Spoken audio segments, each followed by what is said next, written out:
बऱ्या वाईट प्रसंगानं हृदयात ओलावा निर्माण होणं आणि डोळे भरून येणं ही आपण सुहृदयी आणि संवेदनशील असल्याची लक्षणं आहेत.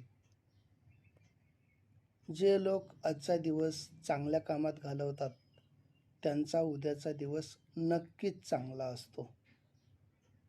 दुसऱ्याच्या नशिबाची बरोबरी आपल्या नशिबाशी करत बसू नये.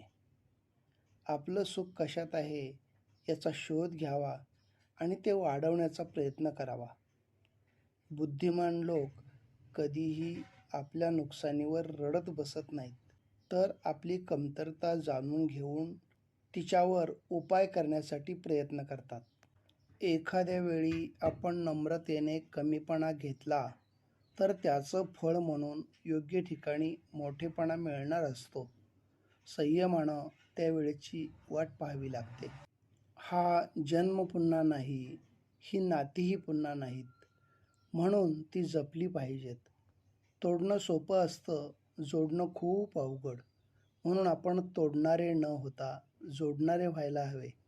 कोणी रुसणारे असतील तर आपण त्यांना मनवणारे व्हायला पाहिजे.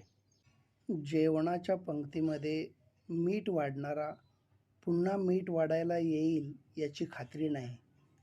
तसेच जीवनात काही लोक मिठासारखे असतात.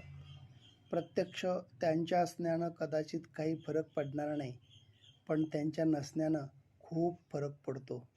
त्यामुळं आपल्याला आपल्यासाठी महत्त्वाच्या वाटणाऱ्या लोकांना जपलं पाहिजे, कारण जीवनाच्या पंक्तीमध्ये ते पुन्हा कदाचित येणारसुद्धा नाहीत. धन्यवाद.